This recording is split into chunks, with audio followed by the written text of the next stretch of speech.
大家好，我係 Cruz， 今日想同大家介紹嘅係屬於新鴻基喺西半山一手市場上最後一間特色單位——巴比倫山。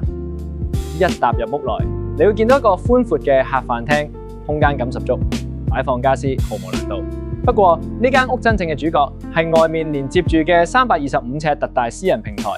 你可以將呢度佈置成你嘅私人花園，整把太陽傘，閒時嘆杯咖啡，睇下書。特色平台連接住嘅唔止係大廳，仲有廚房，有充足嘅儲物空間。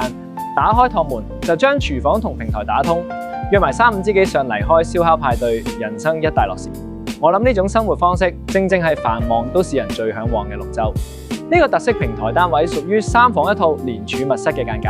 主人房佈局實用，亦有考慮到用家嘅起居生活，設置咗一個衣櫃角落，唔會影響到寢居區域。而另外2間睡房開則亦算方正，足夠擺放睡床同衣櫃。地理位置方面，項目坐落於巴炳頓道，屬於小學11校網，周邊名校林立，對於有小朋友嘅家長嚟講，絕對係一個為未來鋪路嘅理想居所。如果你都想喺半山揾一個可以種花養草嘅特色平台大宅，又或者為小朋友入讀名校而鋪路，把握呢個最後機會，歡迎隨時聯絡我。大家好，我係 Cruz。